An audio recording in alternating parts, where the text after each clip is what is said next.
Dana White's Contender Series 2022, week number 7. This is the weigh-in recap show, full card predictions, and the betting breakdown. We'll look at each of the matchups after seeing the fighters on the scales. Make sure you guys smash that like button. If you're new, subscribe. Turn those post notifications on and make sure to share the video as well. Let's jump into the first fight of the night. Tereza Bledá versus Nayara Maia. I like Bledá to win here. I feel like she's going to be dominant with the wrestling. Ultimately, that's a pretty big difference maker. Maia has good Brazilian jiu-jitsu skills, but I don't think she's going to be able to do much from the top with Bledá just wearing on her, looking to pass, kind of smash and pass style. Has pretty good ground and pound too, and she's a tall girl, 5'9", next to 5'5". We'll look at the fighters on the scales. There's Bledá. There's Maia. And there's the face-off here. You see a little bit of that height edge, more than a little bit, a fair amount of height edge, and a super intimidating look with the shaved sides for Bledá. She's marketing herself well early. I mean, if she's able to put on a dominant win, we could have a bit of a prospect here at 125 pounds. I'm excited to see it, man. Maia is also a grappler, but without the wrestling, I don't see her getting on top. I think Bledá will be way too strong when she's on top of Maia for much to happen from the bottom. And I mean, if you look at Bledá too, unbeaten as an amateur and a pro. Maia 7-0-1, just one draw in there. When you look at Bledá's stand-up, it's not great, but Maia's isn't very good. And I feel like Bledá will have better straight punches than Maia. I think she could touch her from range outside. I think she's going to wrestle, though. She's going to get this fight to the floor, and she is going to beat Maia up where she's considered to be her best, which is in the grappling, and she's going to get a dominant win. I'm going Bledá. Method of victory, I'm kind of leaning it towards TKO on the floor, ground and pound. But if it went the full 3, it wouldn't shock me with Bledá in dominant fashion. As far as the odds, Bledá is a Dagestani-style favorite, minus 585. Nayara is plus 460. Let's see if we got Bledá to win by KO TKO plus 200. Let's see what inside of the distance is. Bledá inside distance at minus 110. I'm kind of thinking grounded pound, KO TKO in this one, and I see dominant fashion, and I feel like the money line is awfully wide here, but it might look like that. Bledá to start it off with the victory. Next fight on the card, Ismael Bonfim versus Nariman Abbasov. Bonfim is actually on the card with his brother, who's on later, so pretty cool to see that. I think Bonfim can beat Abbasov, but I love the resume of Abbasov. The problem is I don't think he's technical striking. I'm watching him fight, and he's kind of like a winging brawler type striker. He has decent wrestling. He's tough. He can take shots, but Bonfim is technical. He's pretty good from distance with his boxing. He's 4-1 as a pro boxer. He's really comfortable and confident on his feet, and I think he's going to shine there. I mean, win streaks on both sides are incredibly impressive in this matchup. Abbasov is on a 13-fight winning streak. Bonfim on an 11-fight streak. So you got to respect the hell out of the guys' resumes as far as that goes. We'll look at the past couple. Andre Augusto, good win. I kind of see how this fight could look similar to that one with good technical striking from distance by Bonfim. Not getting the knockouts in LFA, but I mean, if you look, back a bit, he's getting KOs, he's getting finishes. Abbasov, dangerous guy, definitely's got finishing ability. You look, a lot of wins by KO, some by submission here on the past 5. I like to really just preview the past 5 with these guys. Competition level is high for Abbasov. I have to respect it as far as fighting over, and I believe AMC Fight Nights Global. He's the champ there. Bonfim, quality work though in LFA. I think Bonfim takes this one, leaning it towards a decision here for Bonfim in a very competitive fight. But I think he's just technically better. And don't be surprised if he finds very good counters. I just kind of feel like Abbasov is going to have that ability to take the shots and go longer. I'll say Bonfim to win by a decision in this one. Look at them on the scales here. Abbasov, Bonfim, and there's a face-off. I think you have a super competitive fight. a good matchup, but Bonfim, the more technical fighter of the two, should be victorious. As far as the lines, very close. Minus 103 Bonfim, minus 103 Abbasov. You have an even money fight in this matchup. I don't really like the over-unders. I think sit back, enjoy, or money line it. I like Bonfim money line attack. Fight ends inside a distance, minus 125. Goes distance, plus 120. It could definitely go the full 3. If Bonfim won by KO TKO, it's plus 500. If he did win, I'd assume, by stoppage, if he did win, I'd assume it'd be a KO. I'll pick him to win. Ismael, Bonfim, the first of the brothers on the card to get it done. Let's get to the featured bout of the night. It's Karl Williams and Jimmy Lawson. I think Jimmy Lawson is going to blitz Karl Williams and stop him inside of the first round. Karl Williams is not a bad fighter, but I think he's significantly outsized here. I want to see the face-off here and bring it up, but look at Williams on the scale. He's carrying some fat, but he's, looking like a light heavyweight. Then you have thick boy, Penn State wrestler, Jimmy Lawson.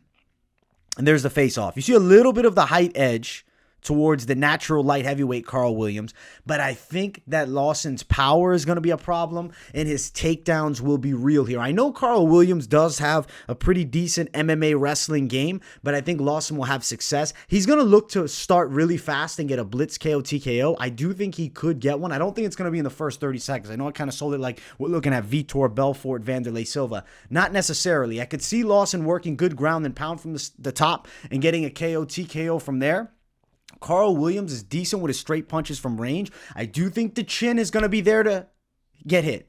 Jimmy Lawson has good hooks, especially when he gets close. I think he's going to be super heavy-handed here and hurt Williams. I got to say, if you look at Lawson's one loss, pro debut, Saeed Salma, who's done good work over in Bellator, I think Lawson is a decent heavyweight, and I feel like he can get the KO win in this fight. Granted, he is a bit short for the weight class. He makes up for it with immense amount of muscle and size. The dude is big and he is strong. As far as the odds, Lawson is a bit of a favorite, minus 200. Williams, plus 178. Concern would be Lawson gassing out and then Williams getting a TKO a little bit later. So not my favorite bet here, but Lawson to win KO TKO, it is sitting at plus 200 for the prop. I like Lawson to win. He should get the stop on the light heavyweight Karl Williams, but still not my favorite. Next fight of the night, Gabriel Bonfim versus Trey Waters. I have to say one thing. Trey Waters is super tall, but Bonfim is a problem. 5-0 as a pro boxer. The dude has hands for MMA. Very good jab. I see him crushing that Trey Waters jaw and knocking him out, maybe breaking his face in this one. Like you might see a shut orbital here. Bonfim puts the combos together well. He has knockout power. He's slick. And I mean, looks like a talent that's UFC caliber from what I've seen. I'm impressed by Bonfim. Trey Waters also jumping in on, I believe, a bit of short notice here as well. If you think Trey Waters is totally outgunned, I mean, you have to respect him for one thing. The guy's 6-0 and he's willing to step up against a monster from Brazil. Trey Waters just got a win in LFA. And what I saw from that fight, though, right? From distance striking, he can get a bit sloppy. Bonfim will make him pay. Trey Waters is tall and long, but when he takes too much time to bring those hands back to the face, when he throws shots and he gets off balance, which I've seen him do, Bonfim is going to make him pay, and he will knock him unconscious in this fight. Let's look at the scales. There is Trey. He's thin, too. I think he's too thin here. What's the weight? What is it? 170. Yeah, 170. Trey Waters should probably fill out and get up to 185 because he's a tall dude. 6'4", 170. That's thin, man. That chin is going to get crushed here. Bonfim is going to knock him out. And he's going to look impressive doing it. As far as the odds, crazy wide. Minus 275 Bonfim. But he should dominate here. It won't be close. Plus 290 for Trey Waters. Bonfim to win KO TKO. Plus 375. Go play that because that is a steal because he's winning by KO TKO. Good co-main event. And the brothers maybe both get contracts. Main event of the evening. If you guys haven't yet, make sure to smash that like button. And if you're new, subscribe to the channel. It is Rodolfo Bellato versus Vitor Petrino. I'm going to be picking Bellato to win the rematch. This is the second time they faced off. Petrino destroyed him in 25 seconds in their first fight. Not a ton happened, though. He got caught, this being Bellato, with a massive left hook. And obviously, Petrino did chop him with some nice low kicks early, too. But boom, one shot, dropped him, follow-up over. Petrino gets the knockout win. And he's kind of been fighting nobodies up until his last fight, and that was against Gazarmat Entagulov. He knocks him out. But Entagulov, I think, past the prime at this point, and known for kind of getting stopped in the first round on a fairly regular basis. And he gasses. Bellato is super dangerous with his jiu-jitsu. He has a decent wrestling game. He's training with Team Nogueira. I think that's the difference maker in this fight because he started training with them, I believe, after the loss to Petrino. High-level looks.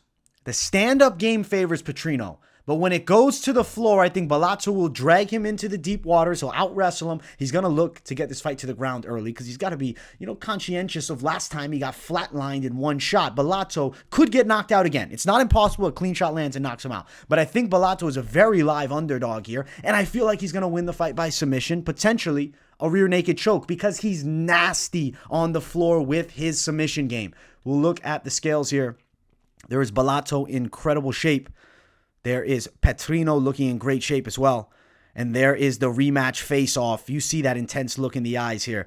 You see the confidence almost in the face-off, which I think Bellato's going to make him pay this time. Rematch success for Bellato. Plus 140 Bellato. Petrino minus 135. As far as submission prop, plus 400 for Bellato. If you are on Petrino to win by KO, I'll give you that line. It is plus 115. So Bellato sub, wide line, I think possible result, and he's a plus money dog overall. I like the matchups on this card. I think we have some good fights. It's going to be interesting to see. I think that Bledá's a good prospect. Bonfim looks like a problem. And I mean, Abbasov and Bonfim, some of the best records we've ever seen on Contender Series, if not the best ever. 28-3 and 17-3. Karl Williams, Jimmy Lawson, heavyweight fight, kind of a weird one, right? Williams jumping up to heavyweight, taking the opportunity. I think Lawson has to get him out in the first round. If it goes longer, could see the fatigue, right? That size, it's heavy on Lawson. But granted, he's surprisingly, good dexterity and athleticism. Bonfim, I think he dominates Trey. Bellato, Petrino, great main. I think Bellato gets the win. Some savage prospects on this card, and I think we have great matchups. Amazing matchmaking. The Contender Series this season has been incredible. Now, if I was going to do a parlay, I would lock up Bonfim and Bledá. The line won't be good on that. You'll have to add somebody else in. I think you go the Bonfim brothers, but I'd be a little bit nervous, right? Because Abbasov is very, very live in this fight. I like that play, though. And if you want to add Dog City, Bellato at the top, but be cautious that he could be knocked out.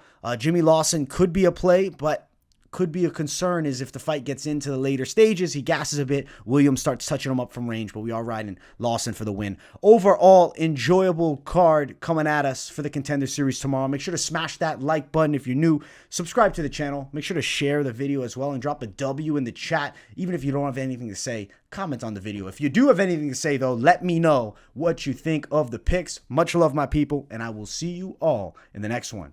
Peace, everybody.